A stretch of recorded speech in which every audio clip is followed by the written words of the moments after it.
Li Kao is enjoying her time in the banquet when her fiancé suddenly rushes in and demands to break their engagement. It is a cold, rainy day, and our female lead is bored. She is amusing herself by playing with the raindrops when somebody comes to disturb her. It is her annoying fiancé who seems to think he is God's gift to her. He warns her to take her thoughts off him because he has never liked her and never will. He cannot marry her.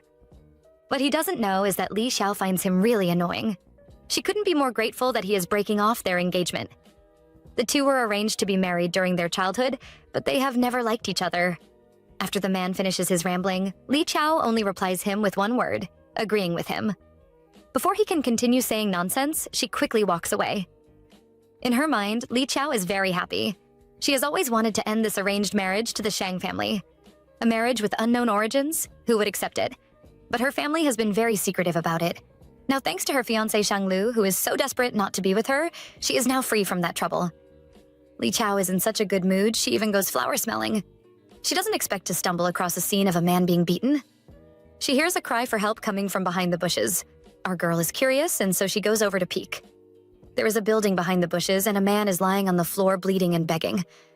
In front of him, a man with glasses is sitting calmly like a king with bodyguards around them.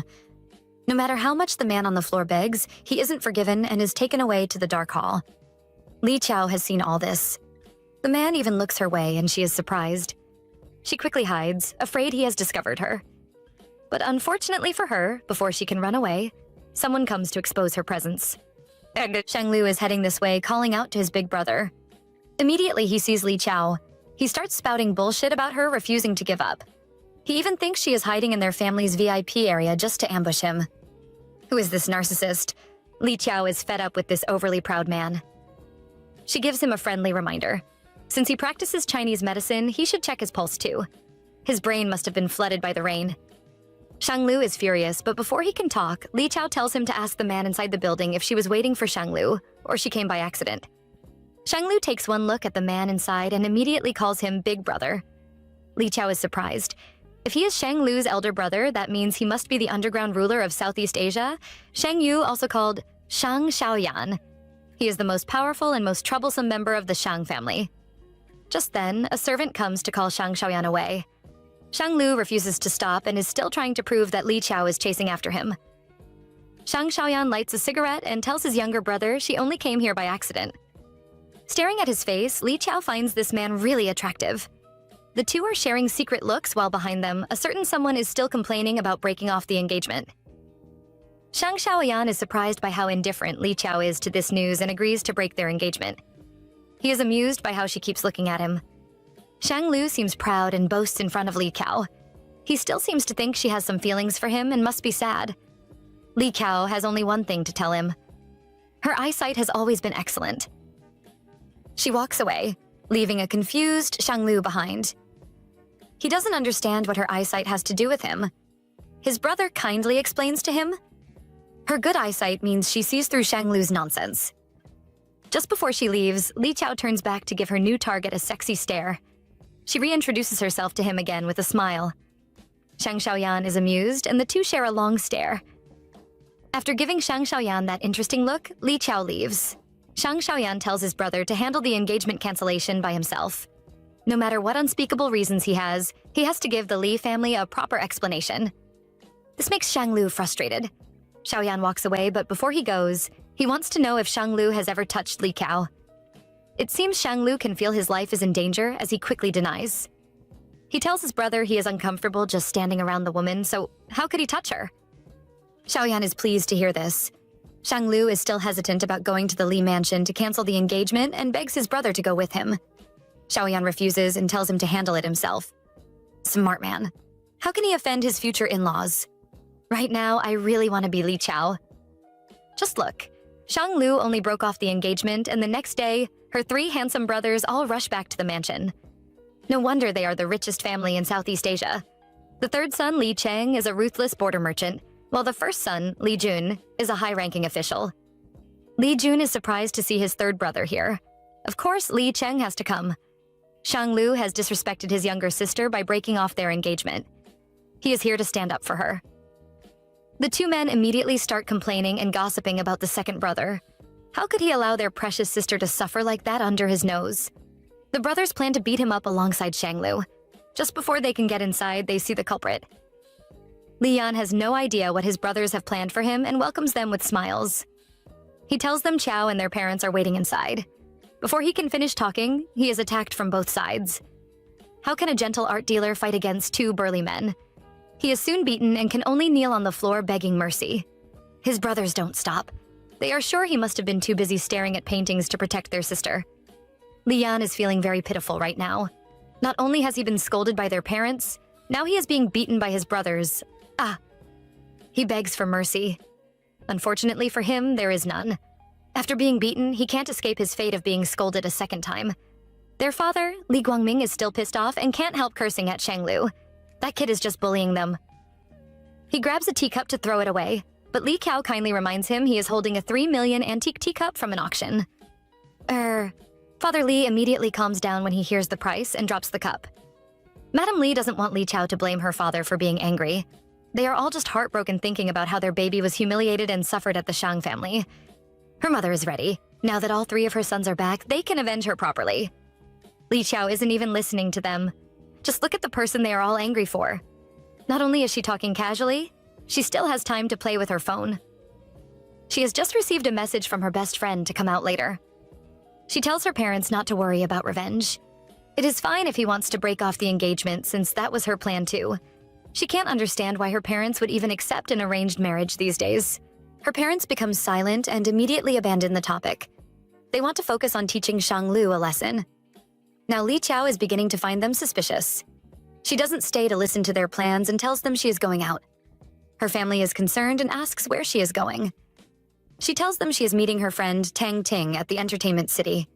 They all agree with her going out to relax with friends. Her parents remind her to come home early while her 3 brothers tell her to call them immediately if she runs into any trouble. After all, they are on standby 24/7 only for her. As the treasure of the family, Li Qiao just smiles. She finds their behavior strange. How can they dote on her so much and yet refuse to tell her the truth about breaking off the engagement? She finds the situation very fishy and is determined to find information about it. Li Qiao arrives at the entertainment city and goes to the bar for a drink. The bartender calls her boss, which she tells him to stop doing.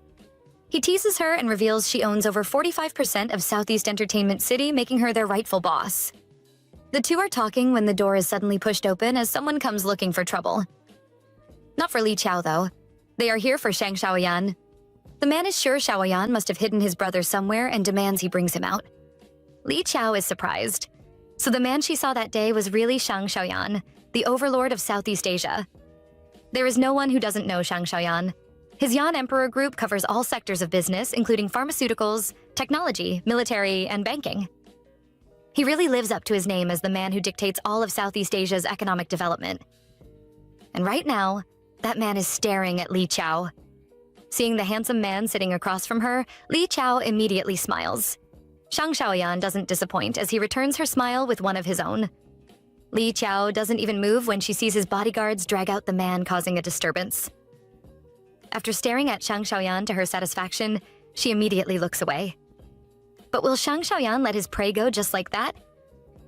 A bodyguard soon comes up to Li Qiao and tells her Shang Xiaoyan wants to see her.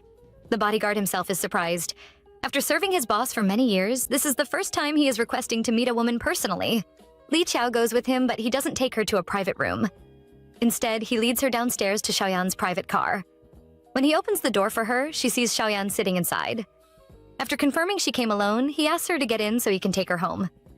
Li Qiao refuses at first since she drove here, but once she sees Xiaoyan's tired look, she decides to accept his kindness.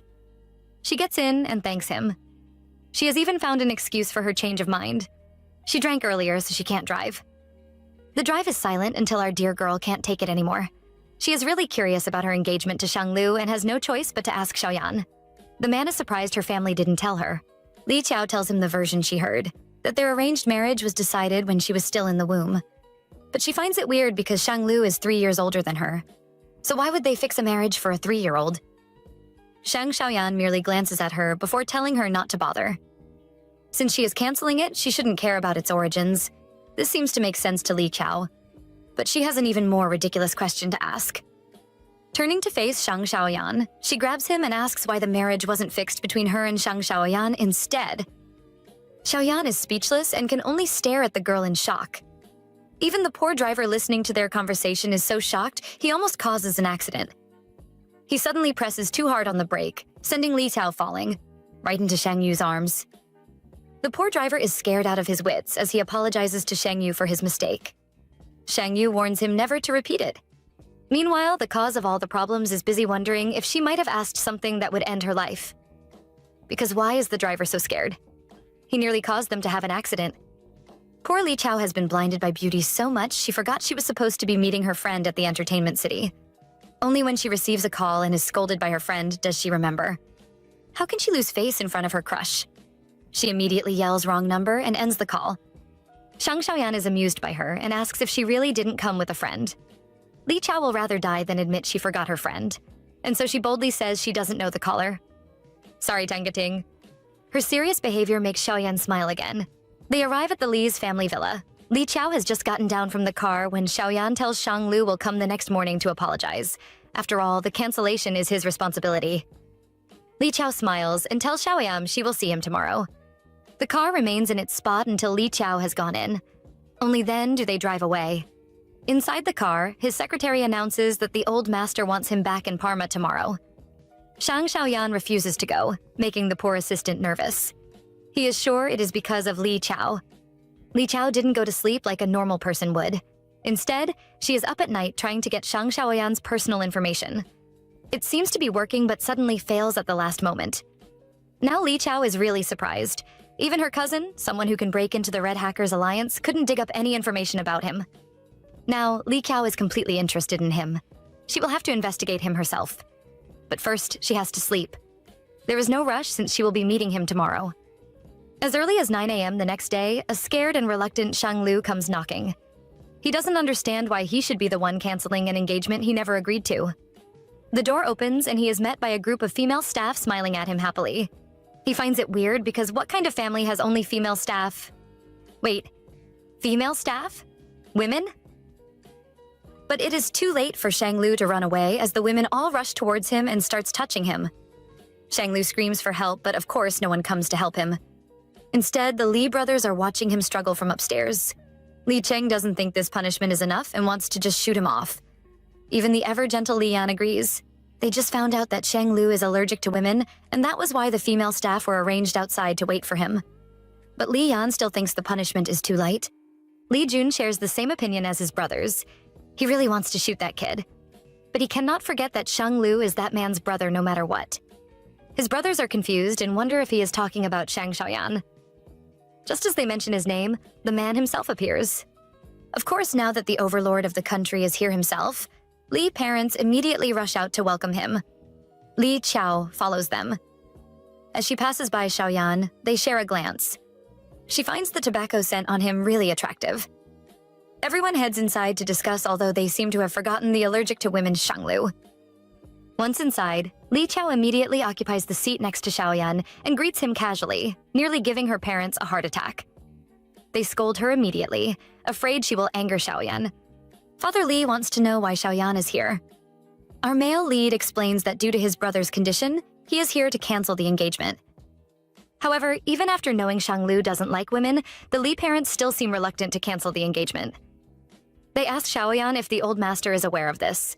Xiaoyan tells them he will return to Parma to inform his father personally. Li Chao is happy to hear this, and thanks Xiaoyan. The Li parents are not, however, and immediately scold her, causing Li Chao to be suspicious. She asks them if she did something wrong, which they cannot answer. Father Li calls Xiaoyan away, and the two men head upstairs. Li Chao's brothers are also confused. Li Cheng has to ask his mother if they are hiding something from them. It is clear Shang Lu doesn't want to marry their sister, so why are their parents insisting? He wants to know the truth behind this engagement. Mother Li says he is speaking nonsense. Li Cheng tells her if that is so, they can just cancel the engagement directly. Yet Mother Li refuses. This just makes Li Chao more curious. It is clear her parents never intended to cancel the engagement, and she must figure out why. The men have finished discussing. Shang Xiaoyan is about to leave when somebody calls out to him. He looks back to see Li Chao approaching him. She doesn't waste time and tells him he already knows what she wants to ask. He tells her to ask her father instead. Li Chao is frustrated and demands to know if he really won't tell her. He apologizes and insists on keeping the truth away from her. Li Qiao doesn't want to give up. She has one last question. Can this engagement be broken off? Shang Xiaoyan stares at her for so long, she thinks he isn't going to answer. Just before she can get frustrated, he suddenly moves closer to whisper in her ears. He tells her the engagement can be canceled if she wishes. Now she has to tell him. Does she want to cancel the engagement? Since the man is willing to help her out, why would Li Qiao reject him? She immediately admits she wants the engagement canceled and asks if he is willing to help her. He smiles and promises to grant her wish. Just then, someone suddenly yells her name and rushes forward to pull her away from Xiaoyan. Li Jun immediately comes to defend his sister and asks what Xiaoyan means. He wants to know if he plans on helping his brother bully Li Qiao. Li Qiao finds this interesting and wants to hear what Xiaoyan will say. He promises them that Shang Lu will face the consequences of his actions. The poor Shang Lu, who has just been rescued by his bodyguard? The Li brothers are happy to hear this while Shang Lu is wondering if he was adopted or picked up from the streets. While he is wailing, Li Jun immediately glares at him. Sensing danger, Shang Lu rushes his bodyguard to get him out of here. Any later and he might not be able to leave alive. The two immediately run away. Li Jun waves him off, promising to see him around. Done with threatening Shang Lu, Li Jun faces his sister. He wants to know what she told Xiaoyan, but she says they were just whispers. He doesn't believe her. What whispers? It looked more like she was provoking him. He is about to start scolding her, but she runs off to school. This girl, Li Jun doesn't know what to do about her. If she really angers Shang Xiaoyan, even the whole Li family won't be able to protect her. Li Qiao has just arrived at school when she is ambushed. Tang Ting has been waiting for her and wants to know the truth. Did she really leave the city that night with Shang Xiaoyan? Tang Ting seems afraid of him and calls him the devil of Southeast Asia. She doesn't believe her friend will go with him. Indeed, she hears Qiao say no. She is just about to celebrate when Qiao says Xiaoyan is not a devil, confirming that she knows him. Tang Ting is shocked. How did her friend get to know that overlord? The two are playing around when a girl suddenly stops them. She doesn't look very friendly, and she makes it clear she doesn't like Li Qiao. She thinks Li Qiao is just a pauper with a pretty face. When Qiao says she isn't moving back into campus, the girl asks if she is going to work for her sugar daddy. This makes Tang Ting furious. She doesn't understand why Jiang Yi keeps targeting Qiao just because she beat her and won their department's beauty pageant. Jiang Yi says she is just telling the truth because Qiao is destroying their school's reputation. Tang Ting is furious and scolds her for spreading rumors. Before she can pull her fighting moves, Qiao immediately stops her and leads her away. Her best friend is still angry. She doesn't understand why Li Qiao keeps tolerating that girl. All she needs to do is drop her father's name and that girl's pride would crumble. Li Qiao says her father doesn't like them flaunting their wealth. Tang Ting doesn't believe her. Her friend is just lazy. Qiao doesn't think Jiang Yi is worth it. Besides, her parents and brothers aren't young anymore. She has already been kidnapped once. If it happens a second time, they won't be able to take it. Tang Ting is reminded of the time Qiao was kidnapped. She was just 7 years old. The rescue didn't go as planned, almost costing Li Qiao her life. That is why her eldest brother entered politics, to strengthen their local security. The third brother also built his private forces near the border, and even though her second brother is an artist, he spends all his time by Li Qiao's side, guarding her. Li Qiao is really cherished. She is the Li family's entire world. Comparing herself to such a treasure just makes Tang Ting sob. She might be the Tang family's heiress, one of the 5 biggest families in Southeast Asia. But she really is like some picked from the trash. The two girls head inside their dorm room. Li Qiao is busy texting her third brother's right hand, Man Xin, to get her Shang Xiaoyan's phone number. He warns her not to tell her brother he helped and gives her the number. Our girl immediately sends a message to the number. She reminds him she is waiting for his good news. After getting his number, Li Qiao is feeling very proud. Meanwhile, on a plane, Shang Xiaoyan's assistant has just received a message and hurries to show his boss. Hearing it might be from Li Qiao, Xiaoyan grabs the phone. However, he can't help but feel a little upset and wants to know how she got his assistant's number. The poor man expresses he is very innocent. He is also confused too. Xiaoyan sends her a message on his secretary's phone, then saves her number to his. Li Qiao has just received a message from her man, making her very happy.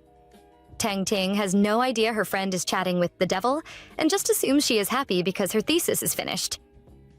Li Qiao doesn't deny and goes to check her thesis only to discover the file has been damaged. The thesis she spent over a week writing.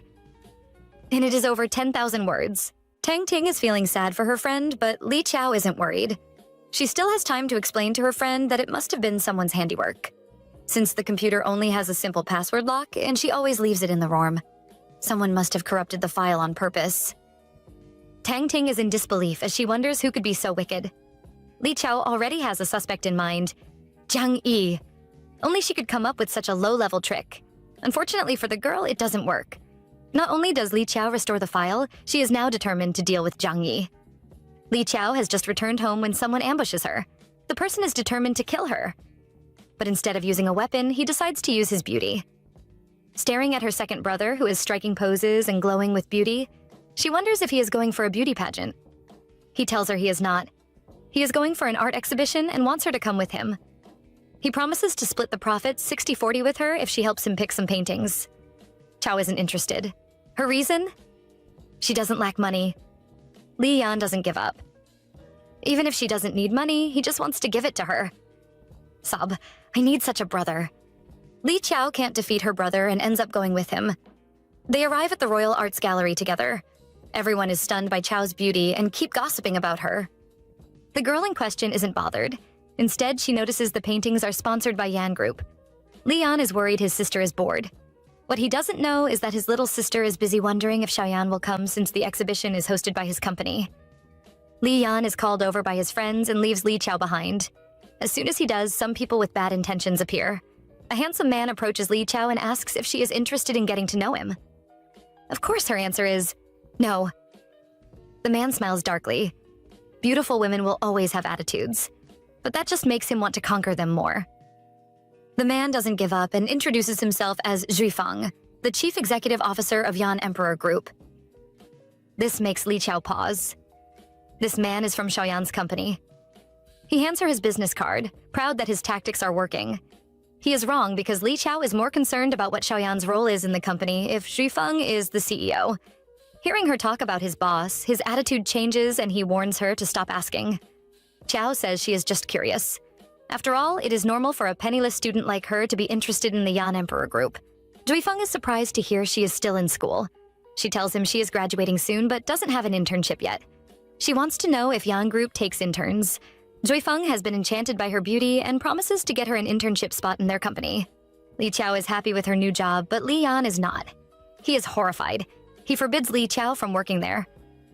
But can Li Yan control someone as wild as Chao? With just one threat from her, he has already folded. She promises to give him a rare painting if he promises to keep silent about her internship with the Yan Emperor Group.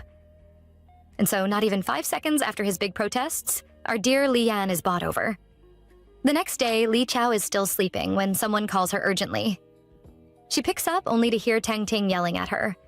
It turns out photos of her leaving Royal Hotel with a man have spread across their school forum. They are even accusing her of seducing a married man. The matter isn't small, as even the school's administration official account was also mentioned. If Li Chao doesn't clarify, they might delay her graduation for moral misconduct. Tang Ting is sure Jiang Yi is behind this, no matter how much she says she doesn't hear a response from Li Chao. Well, that is because the girl is still sleeping.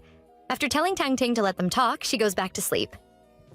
It is only when she wakes up hours later that she deals with the issues. After instructing her people to hack the school forum, she gives them a file. It has to be dropped next Monday on their thesis defense. Since Jiang Yi went through so much trouble to frame her, she also has to do the same for her.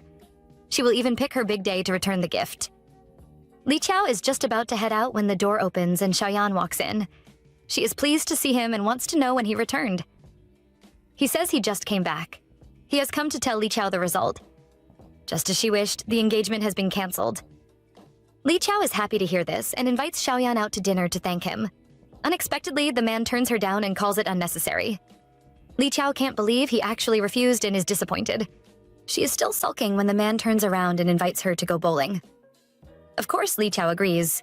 Looking at the man leading the way for her, she thinks rumors are really unreliable. Shang Xiaoyan is clearly a gentle soul.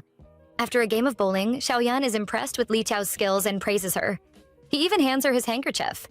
Their sweet time is interrupted by Xiaoyan's friends. It seems the couple have the same behavior of ditching their friends for love because Xiaoyan's friends are here and complaining. Xiaoyan was supposed to meet them to discuss business, but instead he left them to go bowling with a woman. Of course, Xiaoyan's friends aren't ordinary people. One is Ubai, the nation's heartthrob and the top celebrity. The other guy is Chu Huan, the heir to Nanyang Machinery Holdings. Li Chao introduces herself to them. Once he hears her surname, Bai immediately relates her to Li Cheng. She admits he is her third brother and wants to know if Bai knows him. Chu Huan is surprised Li Chao doesn't recognize Bai. Even Xiaoyan is surprised she doesn't know him. She must be the first woman alive not to know the A-list superstar. Huan introduces the top star to her, but Chao isn't interested. The poor man is upset and calls her whole family bandits. They are all blind. The couple aren't bothered by the two clowns and are planning to have dinner together. Xiaoyan wants to treat Li Chao to a meal as a reward for winning. Staring at his gorgeous face, Li Chao for once gets shy and after asking him to pick a place for dinner, runs off. As soon as she leaves, the two men start gossiping about her. Chu Huan wants to know why Xiaoyan would bring his younger brother's rejected fiancé here. Bai is even more nasty, and directly says Xiaoyan is taking his brother's sloppy seconds. Hearing this, Huan immediately panics for his friend. He reminds him that someone Xiaoyan personally brings over is someone important to him. Bai is confused until he sees Xiaoyan's angry face. Before he can apologize, someone interrupts him. Li Chao didn't expect to hear such nasty words after coming back to fetch her bag. She tells Bai he used the wrong words. The man doesn't want to back down and asks who she is to control what he says. She doesn't care and just reminds him to keep his stupid opinions to himself. After all, he is someone that can't even manage to defeat her third brother, talk less of defeating her. Bai is nervous and wonders if he really just got threatened. The two friends watch Xiaoyan leave with Li Chao and can't help but wonder just what is going on between the two of them. During dinner, Li Chao can't stop staring at Xiaoyan. You can't blame her, even his fingers are attractive. Xiaoyan notices the staring girl and tells her to stop looking and to eat. Li Chao is determined to chase this man. She wants to know what went through his mind after hearing his friend accuse him of taking his brother's sloppy seconds. Xiaoyan asks her to take a guess. Li Chao is sure his first thought must have been to ship out Bai off to mine materials in Africa. Xiaoyan expresses that he doesn't own an African mine. Li Chao is at first disappointed thinking he is protecting his friend, until the man leans over and asks her if she really wants him to send Bai to Africa to mine. Li Chao is not a woman to hide her desires and quickly agrees. Xiaoyan tells her he will have to disappoint her since Bai still has 3 film contracts with Yan Entertainment. Li Chao isn't too bothered. She asks if they can talk after the contract expires, which Xiaoyan agrees to. And so, poor Bai's fate is decided. Serves him right. Li Chao is still bothered about her engagement with Shanglu and would like to know if it can really be cancelled. Xiaoyan assures her it can be done. His father will come personally to apologize to her parents next week. Li Chao is very pleased and thanks him. 2 hours later, and our female lead is at home. She has just finished showering and has somehow gotten the idea to hack into Liu Yun's, Xiaoyan's assistant, phone to see if she can get Shang Xiaoyan's number. Girl, why didn't you just ask the man for it over dinner? It indeed works, and she immediately copies the number. Thankfully, she is fast enough because the next second, she is discovered. Over at Xiaoyan's side, his men are panicking. Another man is helping Liu Yun cover his tracks, while scolding him for being useless and letting someone hijack his contacts. Liu Yun goes off to report to Xiaoyan first. Liu Yun apologizes to his master as he reveals his phone contacts were hacked and Xiaoyan's number might have been taken. He is still waiting for Xiaoyan to punish him. Xiaoyan wants to know if they have tracked the person who did it. Before Liu Yun can respond, Xiaoyan's phone rings. It is a text from Li Qiao asking him to save her number. Xiaoyan smiles as he knows who the culprit is now. He even praises her for actually finding his private number. Of course, he did that in his mind, otherwise his assistant would have had a panic attack. Li Qiao not only wants Xiaoyan's number, but also his WeChat. The two keep chatting while the poor Liu Yun is still worrying about finding the culprit. The person is too smart, he used different addresses to throw them off. Xiaoyan tells him to stop the investigation, shocking Liu Yun. He is worried about Xiaoyan's number being leaked, but the man tells him to stop investigating and sends him away. Now Liu Yun is more confused. No punishment? Since when did their boss become so merciful? It doesn't make sense at all. It is Monday, and it is time for the thesis defense at Nanyang University. After her subordinate tells her the post has been made on the forum, Li Qiao is satisfied. Jiang Yi is up next to present. As she passes by Li Qiao, she doesn't forget to mock her for daring to show up. Our girl isn't bothered, as she simply tells Jiang Yi she can show up if the girl can. Jiang Yi doesn't understand, but then she notices the people around staring at her and murmuring. They seem to be talking about a new post that has been put up. Zhang Yi is getting worried as she wonders why they are looking at her like that. Suddenly, the door is pushed open and a woman rushes inside yelling and looking for Li Chao. Zhang Yi is instantly pleased and immediately points out Li Chao to the woman. In her mind, she is ready to watch the show. What a joke. The woman immediately calls Li Chao a homewrecker. Zhang Yi pretends to be surprised and says the woman must have met the wrong person. She insists that Li Chao's family might be poor, but she will never do such a thing as being someone's mistress. The woman is even more angry after hearing this. No wonder her husband's credit cards get swiped for tens of thousands every month. This girl is a pauper. She demands to know just how much Li Chao has milked him off. Our girl is tired of this farce and immediately stops playing with her pen. She asks the woman only one question. Is she finished yet? The woman is shocked at first, and then she becomes even more angry. She doesn't know what gave Li Chao the guts to speak to her that way, and is determined to teach our girl a lesson. She raises her hands to slap this shameless homewrecker. But is our female someone to just wait around and be beaten? She immediately pushes the woman's hand away and slaps her face with her book. Before the woman, Lu Wen, can continue making trouble, Li Chao asks her to look at the phone. While the woman is going through the phone, their other classmates immediately start speaking up for Li Chao. They tell the professor Zhang Yi is the real mistress. A new forum post has been put up, and this one even has clear photos. Zhang Yi is the one who framed Li Chao. She is the other woman. Zhang Yi is shocked to hear this and hurries to check the school's forum. The girls weren't lying. There are photos showing Li Chao attending an art exhibition with a man while Zhang Yi was caught entering a luxury suite with another man. It is clear who the real mistress is. Lu Wen is more angry now. She turns on Zhang Yi and starts scolding her. She is the one sleeping with her husband, and yet she had the guts to email her and accuse someone else of being the other woman. Zhang Yi tries to deny it and says she doesn't know what is happening. She insists Li Chao must be the one framing her. However, Lu Wen isn't falling for her lies anymore. She immediately starts beating the girl up. Not only did she cheat with her husband, she even dared to use her. Li Chao is amused watching the two fight. Just then, a teacher arrives and calls the three women away. The three women are in the dean's office. Lu Wen isn't satisfied and asks the dean to give her an explanation since his student seduced her husband. The man tells her to calm down since her husband is already on his way. While the rest are fighting, Li Chao is busy playing with her phone. She finds the women too dramatic. She suddenly starts thinking of her sweet Xiaoyan and wonders what he is doing. Since she is someone who always does what she wants, she sends him a message of a rose. The man immediately replies, making her very happy. He wants to know what is wrong, but she just keeps teasing him and sends him 2 roses this time. He doesn't reply, making her think she might have teased him too much. Or is he busy? Suddenly her phone rings. He is calling. Li Chao stands up and walks away, leaving the people in the room confused. Lu Wen yells at her not to leave. Li Chao glares at her and asks if she is looking for a fight.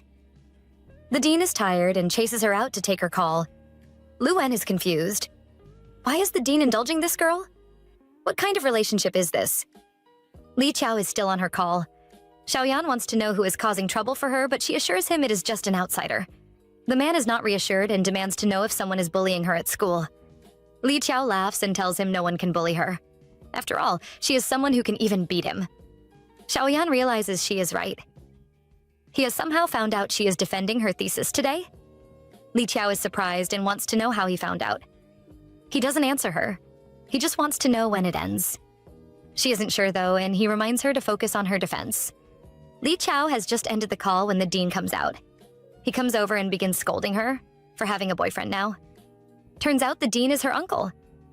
Li Chao reminds the man of their grandfather's secret to staying young. The man is amused and starts rubbing her head as revenge for her calling him nosy. Once he is done messing up her hair, he warns her not to handle things on her own. Next time something like this happens, she has to tell him. Li Chao assures him there won't be a next time, and only then does he let her go. He goes off to fetch Lu Wen's husband, Chen Li Zhao. As soon as the man comes in, his wife tries to call him, but he warns her to shut up. Looking very angry, he demands to know if she planned all this. Chen Li Zhao wasn't talking about his wife, but his mistress. Zhang Yi tries to deny it, but before she can, the man slaps her. He calls her names while scolding her for scheming behind his back. Zhang Yi is confused. She doesn't understand how this happened. This was clearly a plan between her and Li Zhu. He wanted to expose their relationship in order to force Lu Wen to divorce him, while she would use the chaos to take down Li Cao. So how did it become her fault? Li Zhu immediately rushes to Li Qiao's side to beg for her forgiveness. Seeing her husband bowing down and apologizing to Li Qiao, Lu Wen is also shocked. He sounds so submissive. Jiang Yi also wonders if he is insane. Li Qiao doesn't make things too hard for him and accepts the apology. She warns him never to let it happen again. She suddenly mentions the issue of her computer being hacked into and her thesis being deleted.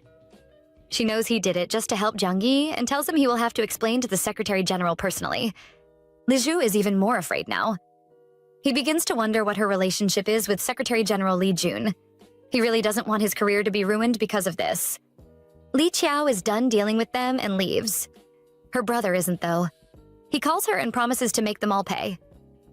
Li Qiao thanks him, but she thinks that might be too much. People around suddenly start whispering. A fleet of cars drive in, making the students wonder which VIP has just arrived. The car even has the Yan Group's logo. Upon hearing that, Li Qiao immediately guesses it might be Xiaoyan. Sure enough, a bodyguard appears asking about her. He tells her that Xiaoyan already knows what happened at her school today. He has even called the university president to personally handle the issue. Now it is Li Qiao's turn to start feeling worried. This is clearly an overkill.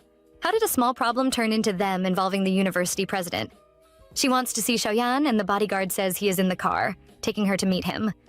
The man is busy working, but he immediately puts it away when Li Qiao appears. She starts flirting immediately she sees him, asking if he came here for her. He doesn't answer and just wants to know if she fought anyone. She says she didn't since she is a model student. He smiles and reminds her to meet the president if she needs anything. Li Qiao doesn't agree and tells him such a small matter doesn't need the president himself to get involved. Xiaoyan tells her it is no trouble, so she just has to go ahead. Li Qiao isn't one to refuse an opportunity to flirt. She moves closer to him and decides that since Shang Xiaoyan is being so kind, she has to treat him to lunch. 5 minutes later, Li Qiao steps out of the car. She has just been rejected. She feels a little upset and consoles herself. Maybe Xiaoyan was just here for business and was being polite. Before she leaves, the bodyguard suddenly stops her and tells her the boss has reserved lunch for her at Crystal Pavilion. All she has to do is just go over. Li Qiao is surprised and wants to know when he arranged this, so he won't eat with her, but he can order food for her. The bodyguard's reply changes her mind, though. He reveals Xiaoyan ordered this on his way here. But unfortunately, he can't join her for lunch because he has to attend a meeting in another city. This makes Li Qiao feel better. It isn't that he won't join her. He can't. She asks the bodyguard to give Xiaoyan her thanks and waves as the car leaves. Li Qiao isn't going to enjoy a good meal at the famous Crystal Pavilion by herself. She takes her 2 friends along with her. Although Tang Ting is still doubtful, she is afraid they will be kicked out. Li Qiao assures her that wouldn't happen. As expected when they arrive, a waiter is already there to lead them to their table. Looking at the dishes, Li Qiao is very happy when she sees Xiaoyan ordered only food she likes. He remembered every food she avoided during their last meal together. She sends him a message to thank him. While her 2 friends are enjoying this special meal, Li Qiao is busy texting Shang Xiaoyan.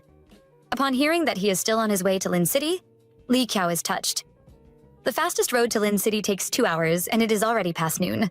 The summit starts at 1 p.m., meaning Xiaoyan won't be able to have lunch. Li Qiao is touched because he changed his plans and came to see her first. She suddenly stands up and tells her friends she has business to attend to. Since the bill has been paid, she rushes away. Once they are alone, Wen mentions she saw the name in the receipt, and the charges were billed to the Yang Group's account. She wants to know if Li Qiao really knows Shang Xiaoyan. Tang Ting doesn't answer. She knows the girl is just trying to fish for information, but she won't give her the chance. Meanwhile, Miss Li Qiao is on her way to Yan City Convention Center. That's right. She went all the way to see her man. Shang Xiaoyan has no idea of this. He is receiving reports in his car when his phone suddenly rings. It is a text from Li Xiao asking if he has any dinner plans. Shang Xiaoyan is surprised by how concerned she is about his meals today. He tells her he will have dinner at the hotel. She suddenly sends a picture of some gorgeous flowers, saying she took it while passing by. Xiaoyan looks outside. They just happen to be passing by those same flowers. He immediately calls her asking if she is in Yan City. Of course, Li Qiao has prepared her excuse and says she came there to attend another program and relax. Xiaoyan doesn't question her obvious lie and only asks if she has eaten yet. She tells him she has ordered and is waiting for food and invites him to join her. The location even happens to be the hotel where Shang Xiaoyan is staying at. 20 minutes later, Xiaoyan has arrived. His assistant tells him where Li Qiao is seated, but panics after his boss leaves. Just how did Li Qiao manage to find out where Xiaoyan is staying? That is supposed to be a top-level secret. The couple finally meet for dinner. Li Qiao thanks Xiaoyan for joining her. He wants to know when she arrived, and she says this afternoon. She takes a guess and asks if he skipped lunch. He says he did, asking if she wants to make it up to him. Li Qiao admits she does want to make it up and wants to know if he will give her the chance to do so. Shang Xiaoyan says yes and promises to give her anything she asks for. Qiao is pleased to hear this. Dinner is brought in. Upon seeing the food, Shang Xiaoyan suddenly smiles and asks Li Qiao if she researched his preferences. Li Qiao admits she did. Since she finally got a chance to invite the mighty Master Yan to dinner, she surely has to order to his taste. Xiaoyan wants to know how long she plans on staying in Yan City for. She tells him she is heading back the next day or the day after. He offers her a ride back to Nanyang. After all, it is not safe for a woman to drive long distances alone. Just admit you want her company, sir. Li Qiao is surprised he isn't staying longer, and he tells her he just needs to show up for the closing ceremony in a week. The two are heading outside when Xiaoyan's assistant stops him and whispers something into his ears. Whatever it is, it must be serious because Xiaoyan immediately bids Li Qiao goodbye and rushes away. It is the next morning and it isn't even 8 a.m. when Li Qiao goes looking for Xiaoyan.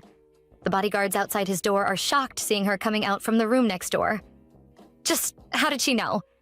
Li Qiao isn't concerned about that because she has just noticed the bloodstains on the floor. Her first thought is that Xiaoyan is injured, making her panic. She wants to go in and see him. The bodyguards are a bit hesitant and confused. Normally, the answer would have been a very big no, but everyone in the security team knows that the boss gives Li Xiao special treatment. He doesn't know if this person is someone important, but they should not offend her. And so he opens the door. Good choice, brother. Qiao rushes inside only to see Xiaoyan is safe. It is his assistant, Liu Yun, who is injured. His other assistant, Mochizuki, is trying to treat him.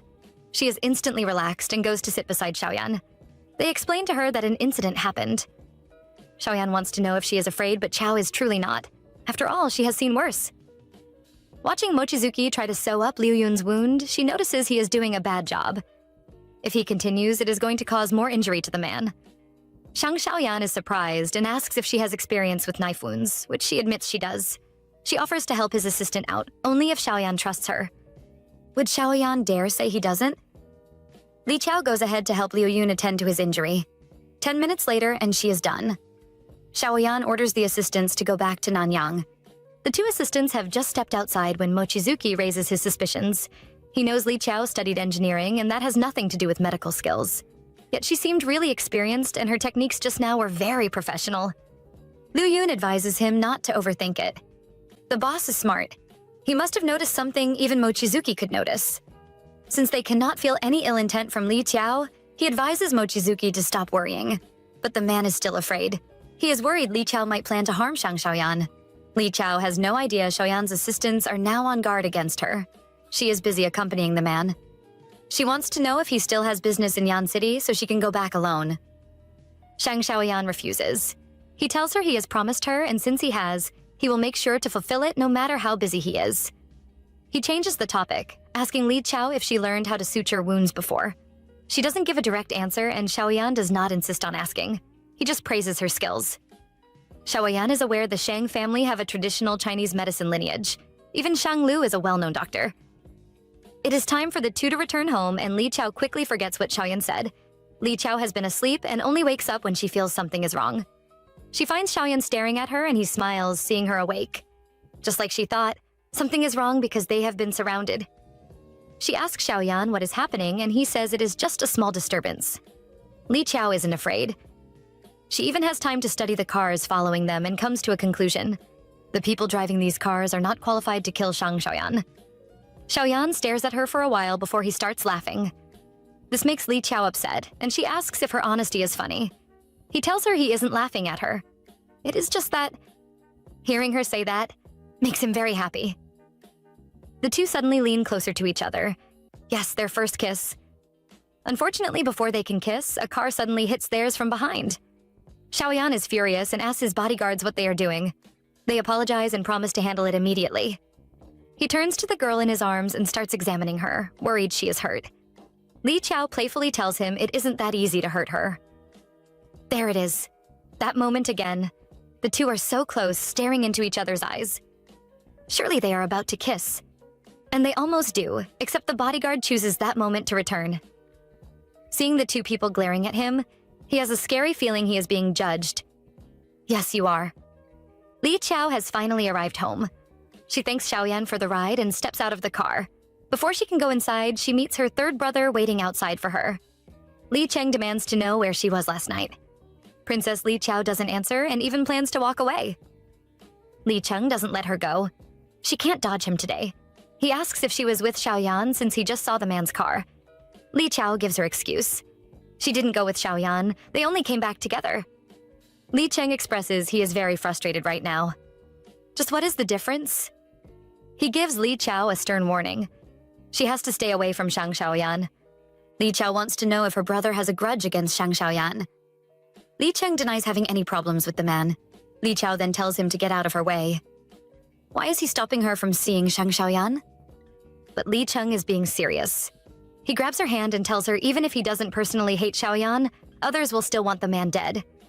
He warns his sister about Shang Xiaoyan. The man has never been good. All she has seen is just his surface. Hearing her brother, who rules the borderlands and isn't exactly a good man, warning her that Shang Xiaoyan is no saint, Li Qiao is now more curious. Just what other hidden sides does Xiaoyan have? Li Cheng insists she stay away from Xiaoyan, saying it is for her own good.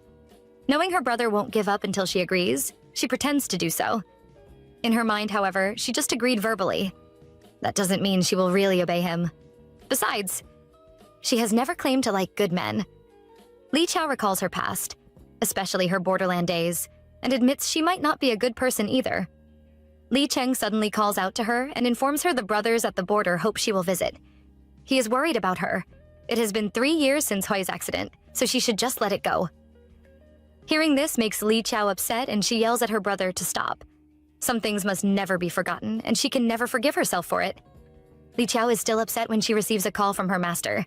The man is furious at this wicked disciple who just abandoned her master. Li Qiao immediately starts praising him, but he doesn't fall for it. After all, she hasn't visited him in 2 months. Only when Li Qiao promises to see him tomorrow does the man calm down. He tells her he will be at the association in the morning, so she should come there. Her senior brother would also be around. The next day, Li Qiao arrives at the Nanyang Funeral Association. Her master is the 9th elder, Nanyang's golden embalmer. Her master does not make it easy for her. Since she came to apologize, why is she standing around like a mute? Li Qiao clearly knows the way to the man's heart as she drops an envelope on the table. It is the association's funds for the next semester. The 9th elder is very happy and counts this as a proper apology. Li Qiao wants to know if there have been any new jobs. Her master can tell she is thinking about that person again. Anytime that happens, she always comes looking for jobs. She admits that she dreamt of him last night. Her master tells her there is an embalming ceremony on Saturday at Nanyang Mountain and offers to take her with him. Li Qiao is more relieved after hearing that and takes her leave. Her master is worried about her. Since that person died because of her and was denied proper funeral rites, she went to learn funeral arts as a way to punish herself. Li Qiao has just stepped out of the building when she is stopped by her senior. Mo Qizhong wants to give her something. A protection charm he got from a temple? He already gave their master one and kept the other for her. Li Qiao refuses and tells him she doesn't need it, but he insists on giving it to her. He asks her to make a fair trade and treat him to milk tea instead if she is so embarrassed. Qiao cannot resist and so agrees with him. Unknown to her, a certain someone happens to be in the area and has just seen her with a man. From the look on Shang Xiaoyan's face, he really isn't happy. The two have ordered milk tea, and Li Qiao wants to know if Qizhong has something to tell her. The man seems to struggle for a bit before finally giving up and saying he has nothing to say. Li Qiao doesn't waste time with Qizhong. Since he has nothing to say, she immediately leaves. Coming out from the cafe, she notices someone staring at her. It is Shang Xiaoyan. Looking at his smile, Li Qiao finds it very scary. She wonders if he is upset. Of course, that won't stop her from going to tease him. Li Qiao goes to greet him and asks if he is in the old town for business. Shang Xiaoyan doesn't answer her question. He only has one question. Was that boy her boyfriend? In his mind, he wonders if that was why she rushed to break off the engagement with Shang Lu. Looking at the frowning man who is clearly upset, Li Qiao wonders if he is jealous. She explains the man is not her boyfriend and she is really single. Shang Xiaoyan is pleased to hear this. In order to get a smile from the beauty, Li Qiao gives Xiaoyan the protection charm Qizhong just gave her. Xiaoyan doesn't refuse and collects it. Li Qiao can't help but find him very adorable. He wants to know why she is in the old town and she says she came for business. He says he is also here for the same thing. Li Qiao doesn't want to disturb him, and so she heads home first. Unknown to her, immediately she leaves, the adorable man throws away the protection charm she just gave him. Li Qiao is lazing around in bed and receiving updates from her uncle.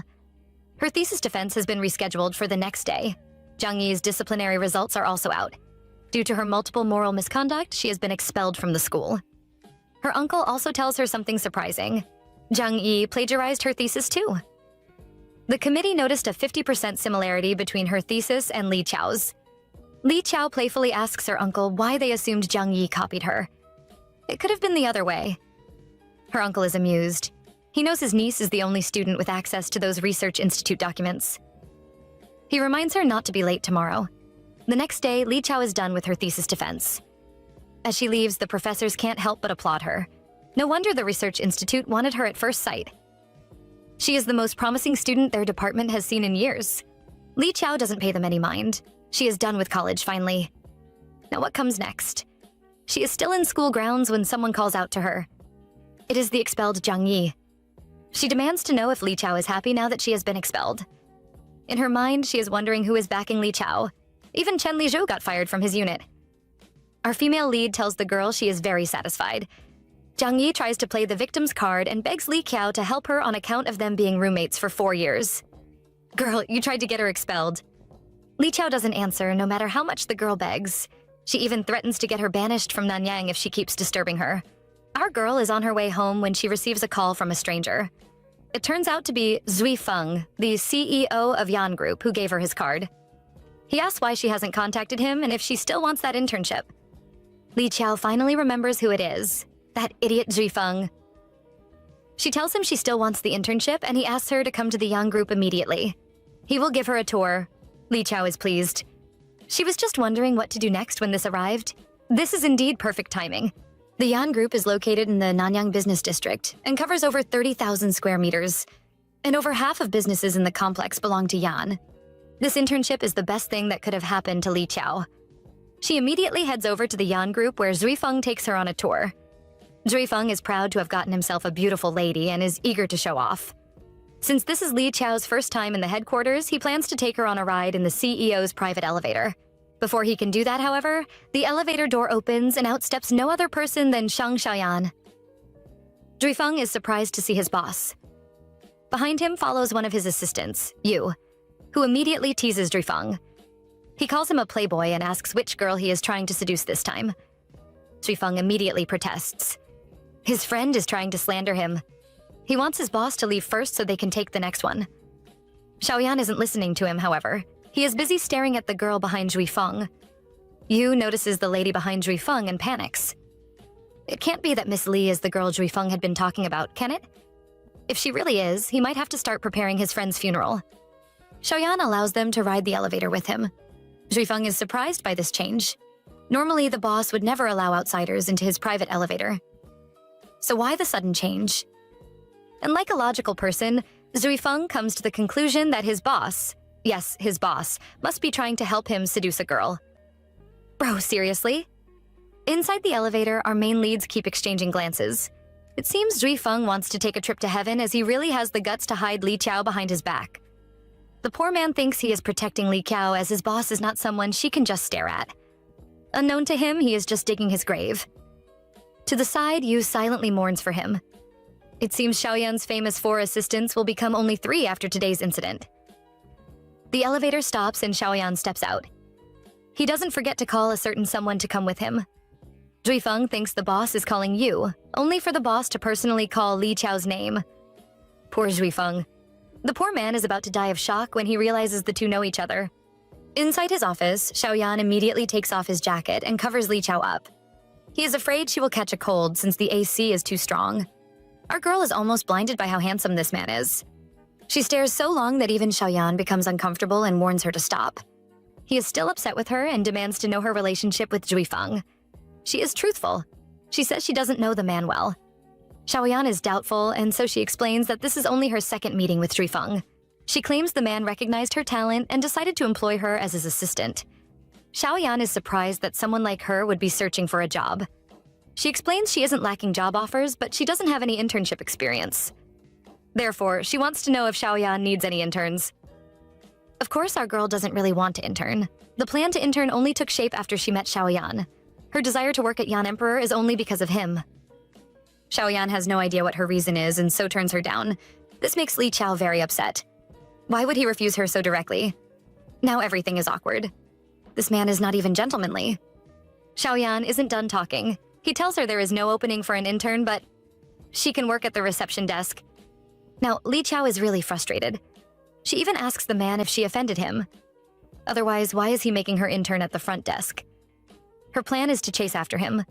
How can she do so from afar? Is she going to be doing long-distance fan chasing? Xiaoyan doesn't seem like he is joking. He even agrees, admitting she offended him. Li Qiao has no idea how she did so, and wants him to give her some hints. It is only then she realizes she really doesn't know Xiaoyan. Outside, he looks like a refined and polite man, but there is just this arrogance and wildness hidden behind it all. She is still lost in thought when Xiaoyan suddenly stands you and grabs her chin. He wants to know why she wants to intern at Yan Group. Is it because of Zhifeng? Li Qiao isn't bothered and asks if Zhifeng has to be the only option. He asks her who else would make her come over to Yan Group. Li Qiao smiles as she tells him she thought he already knew. There is only one man she is chasing. Xiaoyan doesn't seem to believe her and asks her if she is really sure about her choice. She finally opens up to him. The only reason she came to Yan Group to intern is because she is interested in Xiaoyan. Xiaoyan is pleased to hear this. Sir, I thought you said there were no opening. So how come you are asking our girl how long she intends to stay for? Li Qiao says she wants the internship to last 3 months. She needs to report to the Research Institute by September. Xiaoyan tells her everything will go according to her wish. After settling things with his woman, it is time to punish the offender. He immediately makes a phone call and has Zhifeng sent away to Parma. Li Qiao is amused by him and asks if Zhifeng has been implicated by her. Xiaoyan only has one warning for her. If she doesn't want Zhifeng to get into more trouble, she has to stay away from him. He even forbids any work-related contact between them. And so, a confused Zhifeng is pushed onto the plane and sent to Parma. He can't help but wonder why this project was assigned to him. It must be because of that girl. She must be someone special to Xiaoyan. At least he is lucky to be alive and promises himself to watch his mouth from now on. It is weekend already, and Li Qiao has followed her master to attend a special funeral ceremony. Qiao begins attending to the body. She finds the man death such a waste. He was so young to die of a beating. 2 hours later, and the funeral preparations have been completed. They plan to move the busy to the hall for final farewells. Of course, Li Qiao and her master have to attend. And that is when she notices that Xiaoyan is the one hosting the funeral. It turns out that young man was one of his people. Li Qiao finds the rumors unbelievable. Everyone says Shang Shaihan is a cold-blooded and ruthless man with a savage nature. But to her, he is just a man who takes loyalty very seriously. After Yi2 funeral, Xiaoyan come over to thank Qiao's master. The master feels it is sad, but is sure the dead man must be happy to have a leader like Xiaoyan, someone who would arafgi his funeral. His death truly wasn't in vain. After greeting the master, Xiaoyan asks Li Qiao to come with him. She goes with him. She wants to know when he recognized her, and B says he knew she was the one the moment she appeared in the hall. Li Qiao teased him, saying she didn't know he paid that much attention to her. She wants him to speed up her engagement cancellation if he totally calls that much about her. He tells her his father will arrive in a few days and it will be settled then. He wants to know why she is in a rush, though. Our girl simply says it is disturbing her dating life. This makes Xiaoyan smiles, and he promises to hurry his father. He reminds her to report to the company on Monday and not be late. It is Li Qiao's first day at Yan Imperial. Her new boss is taking her around and introducing her. She advises Li Qiao to make herself familiar with the environment first and shows her where she will be working. The woman is curious about the suit Li Qiao is hearing, and honestly, so am I. It is just so pretty. Our girl promises to share the link later to her. Of course, that is if the lady is able to afford it. Just seeing the number of zeros on the suit makes her give up. She is so shocked, she wonders which privileged family this new intern came from. Spending 200,000 yen on a suit? That is the lady's whole annual salary. And so, rumors begin to fly in the company's group chat about the new intern. Everyone concludes she'd just be a young miss from a wealthy family here to experience commoner life. There are even a bunch of men wondering if they can ask her out. And that is the news that is reported back to Xiaoyan. When he hears that there are men finding excuses to talk to her, he immediately rushes back to the company. his little wife just not be stolen away. The first thing he does is asks Lin Tansime and see him. He asks about her first day, which she tells him went very smoothly and pleasant. He is still restless and asks about her colleagues. Li Chao has no idea what the jealous man is thinking. Remembering how the HR lady welcomed and explained everything to her, she says they have all been welcoming. Xiaoyan is about to die of jealousy. Chao notices his mood change and is confused, wondering why he is suddenly upset. He doesn't say anything else to her, but immediately calls his assistants to move Li Chao's workstation into his office. He doesn't forget to punish those employees, too, for talking about his woman. Li Chao is confused. Why is he moving her into his office? How is she supposed to focus on interning there? Xiaoyan tells her job has now changed. She is no longer an intern, but his new special assistant. Li Chao is surprised to hear this. Xiaoyan thinks she has a problem with it. Bah, our girl is dancing around in her mind right now. She is very happy with this new arrangement. Of course, she has to pretend and tells Xiaoyan he is the boss, so he can do what he likes. Xiaoyan settles it and invites her for lunch, making her even more happy. The two have just settled down to enjoy their meal when the door suddenly opens. A woman rushes in but is surprised to see Li Chao. She begins to question our girl, asking who she is and why she is in Xiaoyan's office. Liu Yun arrives after the lady and rushes to pull her away. He tells her Li Chao is Xiaoyan's new assistant. Luo Yu is even more upset when she hears this. So this is the woman that got Zhuifeng demoted. Before she can continue, Xiaoyan suddenly asks her if she has forgotten her manner and rules. Luo Yu rushes to apologize. Li Chao is not bothered. She is sure the lady must be one of Xiaoyan's famous 4 great assistants. The two continue their meal. Xiaoyan is busy serving Li Chao and noting down her preferences. This makes Luo Yu even more upset. How can her boss be serving this lady? She tries to talk, but Xiaoyan suddenly shuts her up and tells her she is dismissed. While she's on standby, Xiaoyan and Li Chao finish their meal, and she watches as Liu Yun hurries to get the girl water. She can't believe her eyes. In her mind, he has fallen, but she, another member of the top 4 assistants who only serve the boss, refuses to bow to Li Chao. We can't blame her. She has no reason to acknowledge her. So Xiaoyan decides to give her one. He does this by handing her documents to translate into English. When she is done, he hands them over to Luo Yu, who expects to find errors and dwell on them. To her astonishment, instead of faults, she encounters a stunning display of competence. She is certain that even if she were handed this task, Li Chao's work would be above hers. Yep, she has earned her respect, although Luo Yu believes this isn't enough for her to be seen as someone fit to be by her master's side. Her comment, though bold, gets her no punishment from Xiaoyan. He only dismisses her, so he can address Li Chao properly. The girl is smart. Nonetheless, she knows Luo Yu doesn't like her and seizes the moment to ask him about her role in the company. Xiaoyan explains that she is the vice chairman, primarily responsible for the group's pharmaceutical companies and investments. Among his 4 assistants, she is currently the top performer, a height Li Chao had not known she had reached. She may have been acknowledged by some members of the top 4, but Xiaoyan is sure it won't be easy to gain recognition from all of them. He advises her to work hard so she can meet the task. But she knows he is making this request because he acknowledges her, and he wants the others to see the competence he sees in her. Away from that, he also needed to be alone with her to discuss his father's plan to visit her family tomorrow, concerning canceling the engagement, something she was really eager about. All she wants to know is if he'll turn up as well, and he intends to. Just for her, though. The following day, at her lavish home, the great elder Shang is welcomed by her family. They all sit down to talk and arrive at the conclusion that the engagement should be dissolved. His decision is solely because the 2 people involved are not interested in settling down together. Still, he doesn't look too happy about calling things off. Li Chao, on the other hand, is gladdened by the decision. And so is Xiaoyan for some reason. The elder's reason for coming over is fulfilled, no less, but he gets curious, suddenly, and asks her if she has ever visited Parma. Her reply is negative, but then he suggests she go back sometime. Funny, he is talking like she has been there before, meaning something is up. She can't put a finger on it now, but still, she is sure there is more to her ties with Parma than the engagement. Her father, unaware of her thoughts, is more interested in returning the marriage contract now that the engagement has been called off. Li Chao, knowing that this might be her last chance to see it, asks for a quick browse, but he refuses. His reaction tells her that the agreement must have been very serious. Who knows? Elder Shang, as a parting gift and to apologize for Shang Lu being rude to her, hands her a gold card. Once that's done, he leaves with Xiaoyan and Li Chao, who claims she wants to see them out. To any who thinks she is doing this to show courtesy, she isn't. But because she is there when they are about to leave, he asks his father to go on without him, as he wants to have a word with her. Elder Shang, although suspicious of her, lets him stay, leaving without being able to pinpoint the reason for his suspicion. Li Chao, on the other hand, when he walks over, inquires about the content of the marriage contract, revealing the real reason why she tagged along. In a flirty way, he admits he didn't know about the contract until today, and sees no reason to be troubled by its contents when the engagement has been called off. Instead of worrying about the contract, he wants her to worry about how she plans to thank him. Worrying about something like that is a hassle for her, so she plainly asks what he'd like as a gift. Xiaoyan, however, refuses to drop any hints, advising her to figure it out on her own. He then pulls away, and in a more formal tone, reveals to her that Luo Yu of the Four Assistants will be in charge of her outings from now on.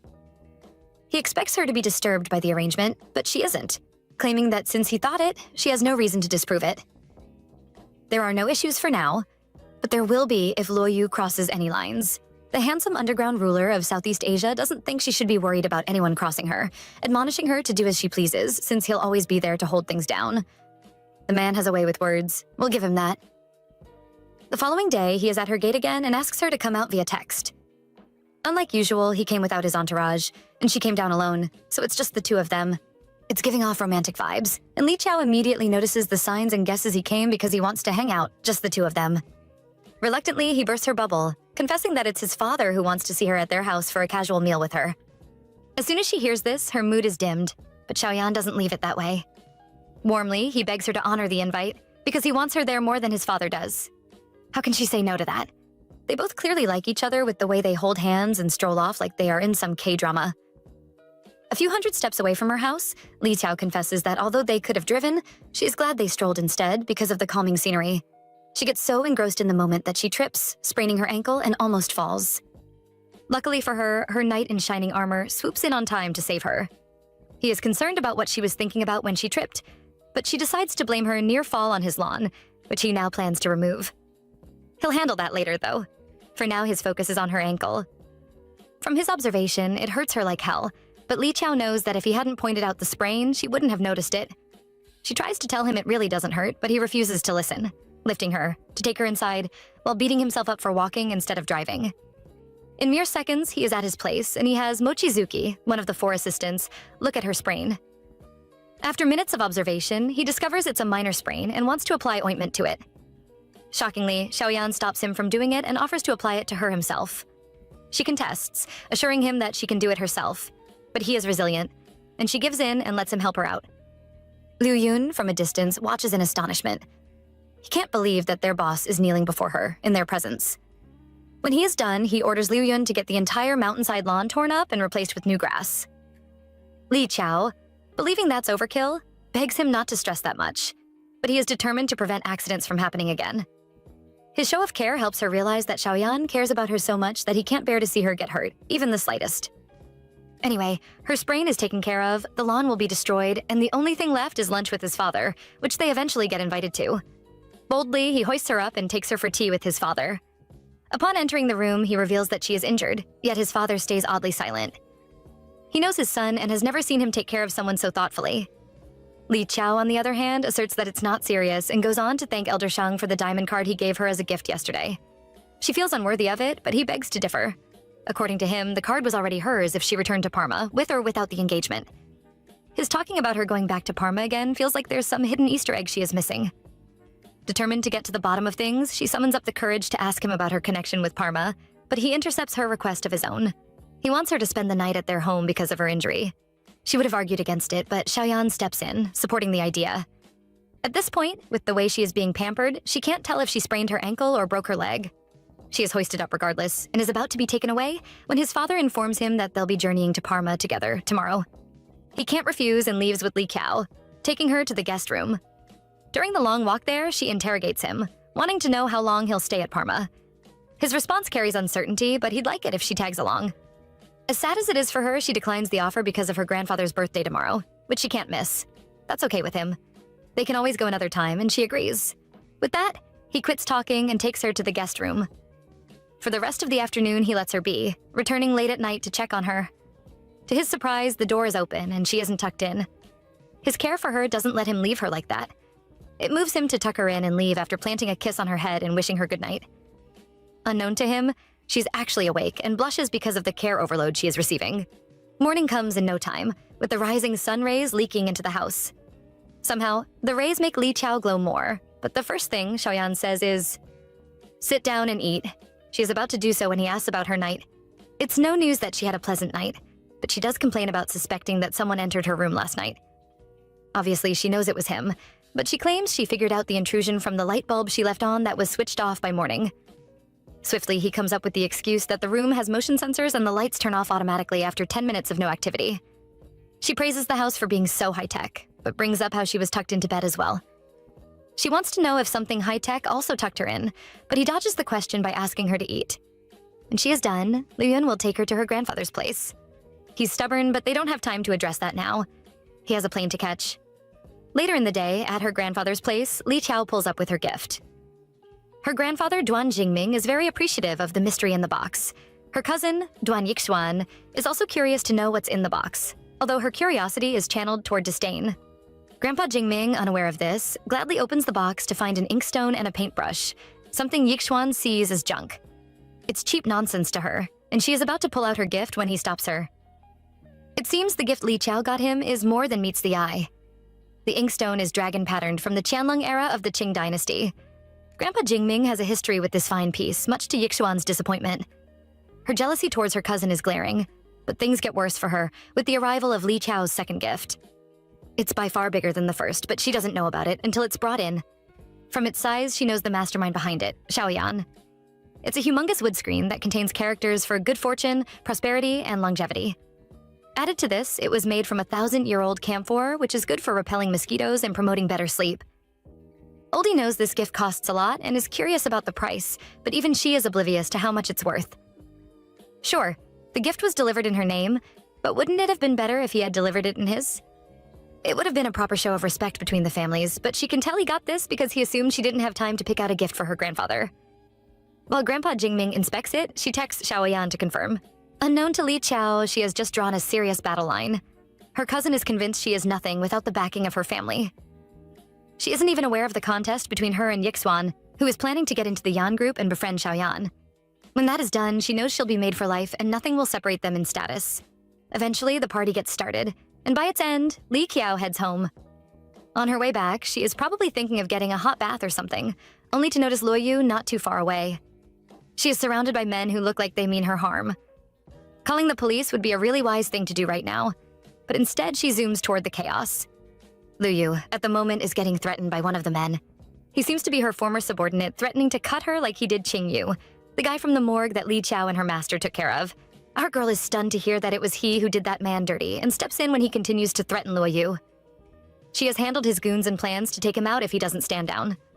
She knows a thing or two about martial arts, but he doesn't know that. All he sees is a weak, defenseless girl, but this girl manhandles him. With his blade, she gives him a cut and also gets his phone from him. With the man taken care of, Li Qiao leaves in her car with Luoyu, who hasn't recovered from the shock of witnessing Li Qiao throw down.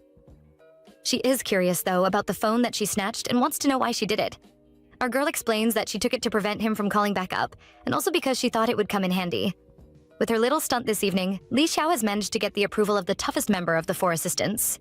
Luoyu, on the other hand, now agrees with Luyun that this girl is more than her looks. At Parma, Xiaoyan is enjoying tea with his father when he gets news about Luoyu getting jumped. Hearing this, he isn't moved. He knows Luoyu can handle herself. He only gets interested when he hears Li Qiao is involved and was at the scene.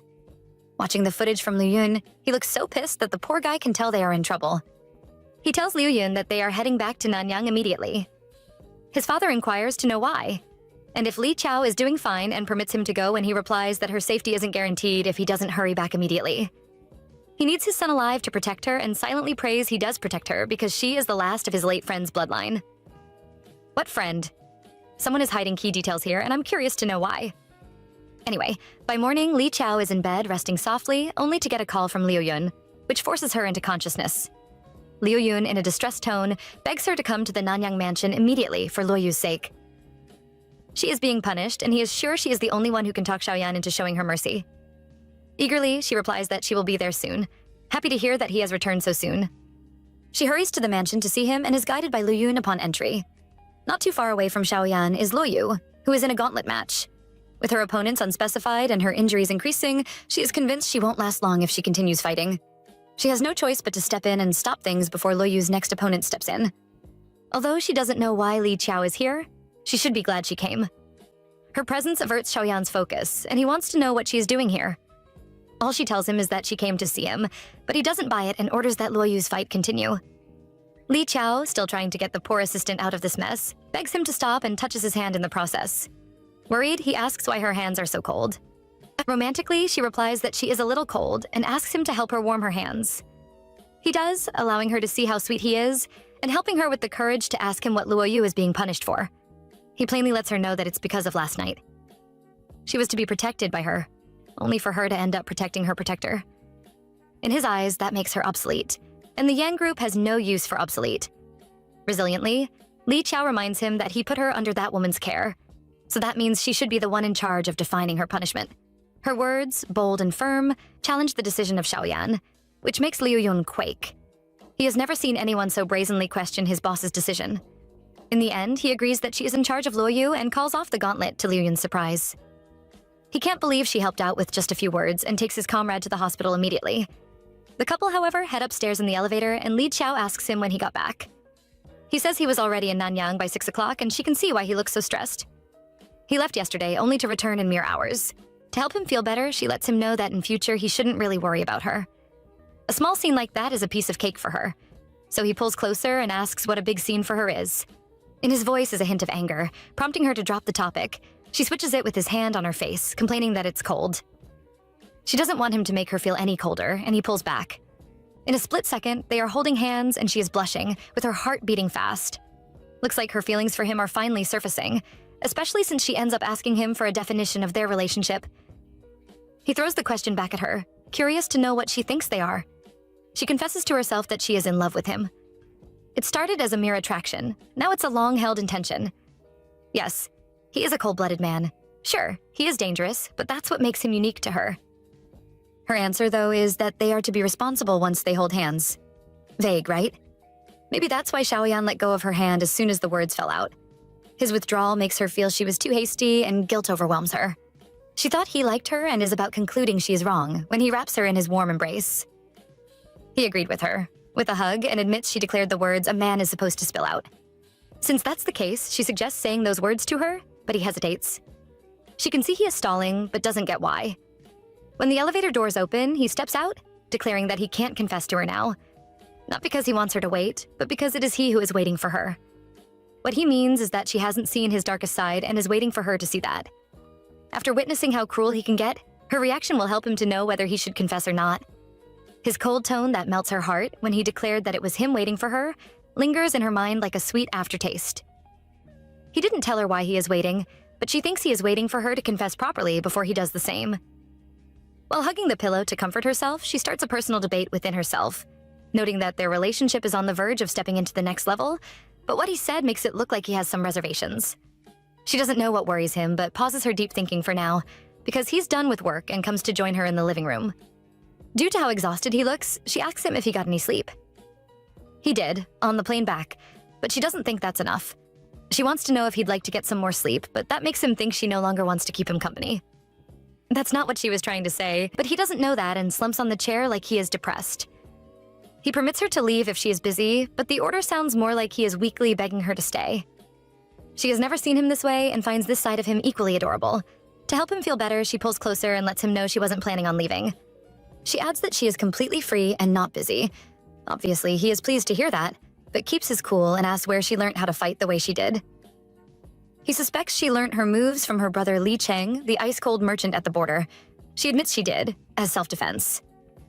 Right after she was released by her abductors, she learned it for self-defense, but he wants to know if she has ever spent time at the border. Her records contain no information about her spending time at the border. The combat style she displayed on the highway was all-out border technique.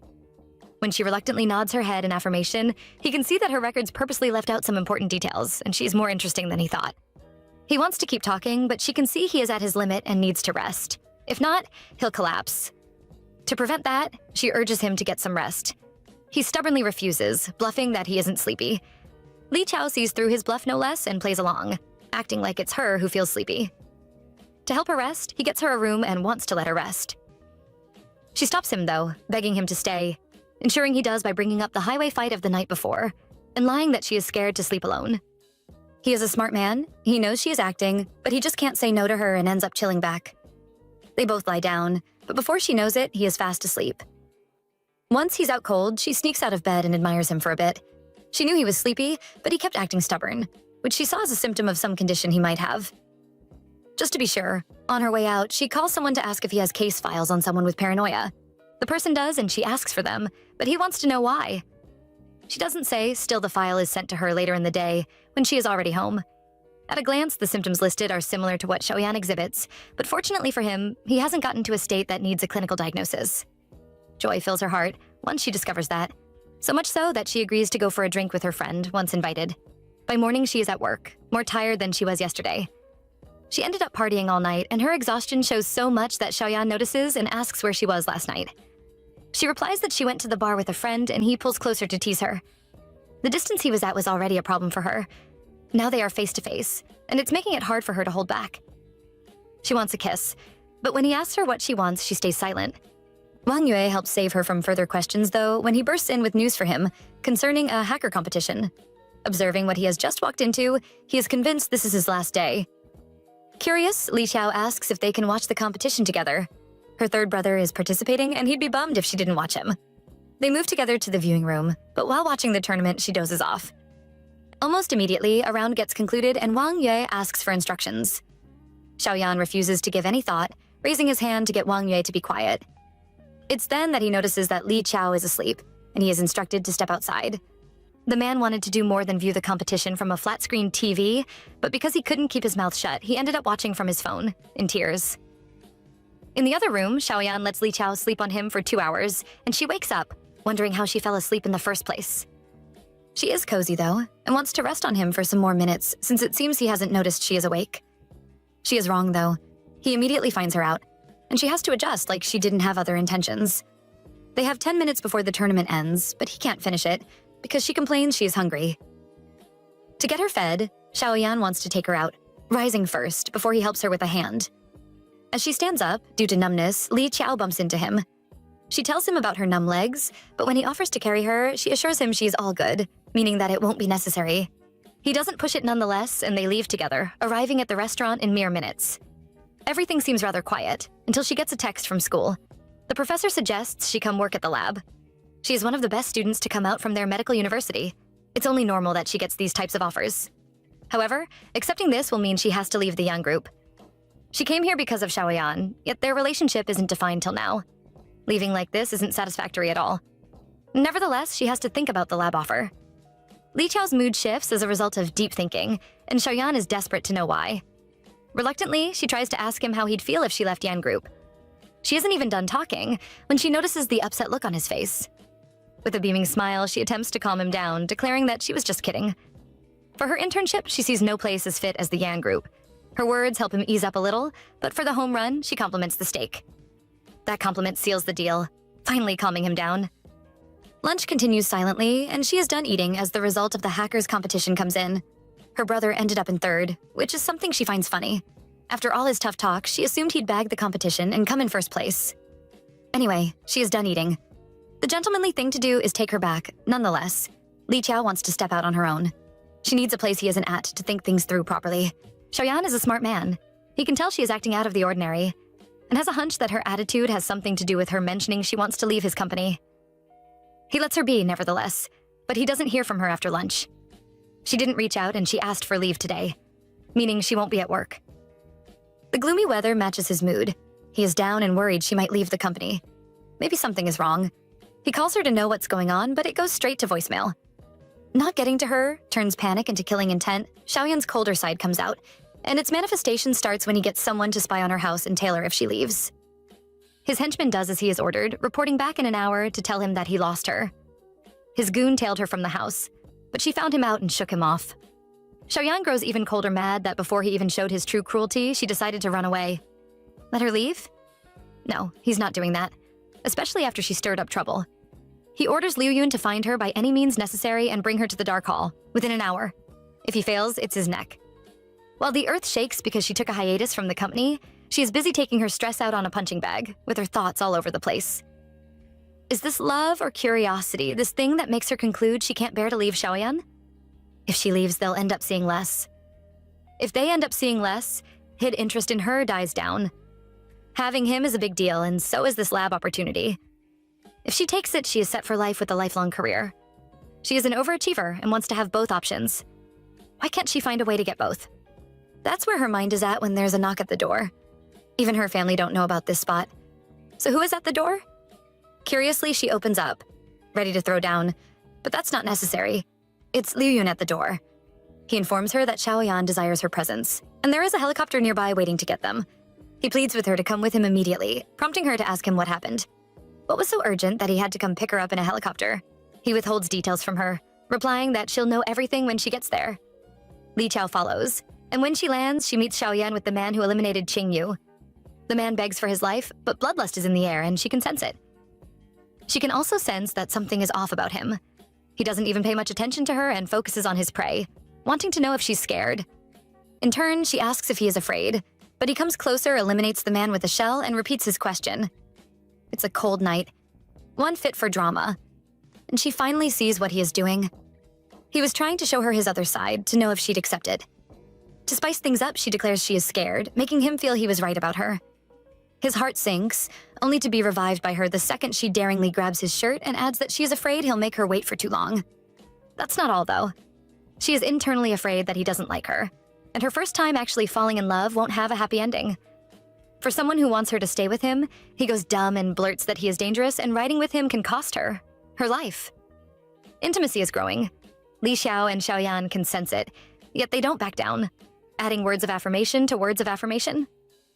She doesn't care if he's dangerous. She doesn't mind if she is about to walk into a path of thorns, and she is willing to go through it all with him. She approached him at first, out of curiosity. That curiosity grew into something more, something she thinks is love. They conclude their crazy night in the woods with Li Qiao asking him if he wants to be with her and Xiaoyan hijacking the proposal with a hug and professions of love. He rounds everything up by begging her to cancel the idea of ever running away. Her life is his now. She agrees and they go home together. At his place, both Li Qiao and Xiaoyan run a hot bath, but he gets her ginger tea to help warm her up. As she downs the tea, they play back the drama from earlier. Ashamed, he apologizes for his behavior, but they are dating now, so that doesn't really matter. She has his heart, no doubt, and amidst their conversation, slips in her request to leave his company. She tells him about the job at the lab and how it is a rare opportunity. She's his pretty bird. He doesn't want her in the cage, he says, right before he permits her to chase the lab opportunity. Out of sheer joy, she hugs him, the final nudge he needs to motivate him to give her a kiss. Yes, people, finally. One bold move almost lands them in intimacy, but Xiaoyan's self-control doesn't allow it. He pulls back and advises her to finish up her tea and go to bed. She does as he requested, but Xiaoyan lets her go in first, staying back to have a chat with Liu Yun concerning her move to the lab. He wants him to donate the latest equipment to the labs, which he'll do. It's morning again, sunny as usual. The new couple sit for tea and a chat. Concerning the lab, which she will resume next week, he permits her to report to Liu Yun whenever the lab has any needs. She praises him for being the best boyfriend in the world for that. They are throwing titles around freely now, but she notices he isn't okay, and looks into it. The result of a few checks is that he is running a temperature. To make sure he is okay, she begs him to stay back at home and rest until he feels better. This man is fully dressed and ready for work, yet he does as she asks, heading to bed without stress. She helps him with pills to calm the fever, revealing that she knows he has fevers after staying out in the rain. Detail like that is something he is sure she got from Lo Yu. Next time, he wants her to ask him if she wants to know anything about him. Li Qiao is willing to abuse this opportunity and threatens to make a list of likely questions to ask. He is a man of many secrets after all. Even so, he looks forward to what she has in store for him. Li Qiao tells Xiaoyan not to get his wound wet for the next few days. He shrugs it off, saying it's tiny. She doesn't buy it and makes him promise to rest anyway. He gives in. She makes him lie down, says she won't leave until his fever goes down, then kisses his forehead. After he falls asleep, she reads a bunch of messages from her third brother telling her to stay away from Xiaoyan. She replies that Xiaoyan is going to be his future brother-in-law. After a while, she falls asleep sitting up. Xiaoyan wakes up and carefully lifts her from the chair, trying to carry her to the bed. She wakes up halfway and immediately checks his forehead to see if the fever is gone. It is, and he tells her it's all thanks to his girlfriend taking such good care of him. Still holding her, he asks if she wants to go to the company with him. She says no, explaining that she hasn't been home since last night and doesn't want her parents to worry. She tells him she'll be at work early the next day since it's her last day interning at Yan Imperial. When she gets home, she finds her parents sitting in the living room, clearly waiting for her.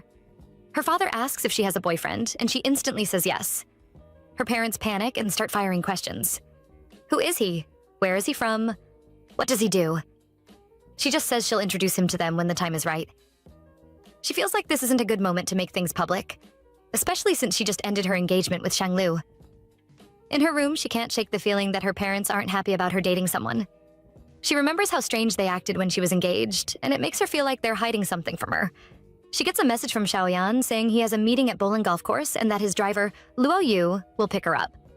The next day, when she arrives at the golf course, Xiaoyan reaches out and takes her hand. Charles, Xiaoyan's business partner, heads off for his next appointment. Li Qiao gets the feeling that Xiaoyan introduced her on purpose, so she asks why Charles is even in Nanyang. Xiaoyan tells her Charles is here to borrow money. His family business has run into a few problems and needs a large cash boost to steady things. She mentions that Charles said she looks like some late female stock goddess. And now she's curious. Xiaoyan tells her not to think too much about it, saying foreigners think all Asians look the same. After that, he takes her to a shooting range to celebrate her last day as an intern. A table is laid out with rarest guns, and she knows every single one by name. He urges her to try shooting, and she thanks him with a kiss on the cheek. Holding the gun brings back memories. Xiaoyan notices that she is deep in thought and quietly takes her hand. She then suggests they have a match. If he wins, he gets to ask for anything he wants. They compete, and he wins by a narrow margin. She tells him to name his prize. Instead, he tells her he's going on a trip and will be gone for a week. If she needs anything, she can call him. And for medical help at the lab, she should go to Luyun. As for the prize, he says he'll collect it when he gets back. The next day at the lab, Professor Zhang Hande from Renhe Lab tells Li Qiao to get familiar with the place and says they'll properly start the case study the following day. The moment she has nothing to do, her mind drifts straight to Xiaoyan. She texts him that she misses him. He replies, telling her to behave. His staff catch him texting Li Qiao, whose contact name he saved as Baby Girl, and immediately tease him. He then tells his assistant to squeeze the rest of the meetings into 4 days so he can return to Nanyang by Friday. On Friday night, Li Qiao finishes late at the lab. The moment she steps outside, she sees Xiaoyan waiting for her. She's stunned, since he said he'd be back over the weekend. He kisses her and tells her he's here to collect his prize. She asks him if the kiss is the prize he wanted. He says no. Getting to see her earlier than planned is the real prize. Then he starts complaining that she's gotten thinner and looks exhausted. During the car ride, Li Qiao falls asleep on Xiaoyan's shoulder. He holds her and starts planting kisses all over her face and body, completely shocking Luo Yu. Luo Yu can't believe his boss is this clingy and soft when he's in love. Xiaoyan notices him staring and tells him to focus on the road.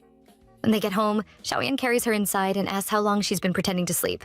He says he figured it out when she didn't react to him kissing her eyelashes. She asks how she's supposed to sleep when he keeps kissing her the whole way. She decides to return the favor and kisses him back. She's missed his hugs and kisses so much that she doesn't want to be away from him again. When they finally stop, he asks if she's eaten yet. Half asleep, she says she forgot because she was too busy kissing him. He immediately blames himself and says he's taking her out to eat. She corrects herself and says she didn't eat because she was busy. She realizes that whenever she's around Xiaoyan, all her calm thinking disappears. She isn't even hungry. She just wants to keep kissing him. After that, they have dinner together. She asks when he got back, and he tells her he landed around 6 and went straight to the lab to find her. She feels bad, thinking he must be exhausted. He asks how he could possibly be tired when all he did was come see her. Looking into her eyes, he wonders if this is what love feels like and decides it's actually pretty sweet. Just then, Luo Yu walks in and tells Xiaoyan he has an urgent call. While he's on the call, Li Qiao watches him. His voice is calm and steady, and it relaxes her so much that she ends up falling asleep with her head resting on her hand. Xiaoyan notices, cups her face, and quickly finishes the call. He asks if she's sleepy. She says yes, but she doesn't want to sleep yet because she finally gets to see him and hates wasting time on sleep. So he tells her he'll stay with her until she falls asleep. She hugs him and calls him the best. She goes to take a shower, and by the time she comes out, Xiaoyan has already showered and is waiting for her. Then they go to bed. In the morning, Li Qiao wakes up to a call from her dad. He asks where she slept last night since she didn't come home. She calmly tells him she's fine and that she slept at the dorm because she left the lab late. She adds that if he doesn't believe her, she can have Professor Zhang call him later. He quickly says there's no need. After hanging up, Li Qiao thinks about how ever since she told her parents she has a boyfriend, they've been asking about where she is all the time.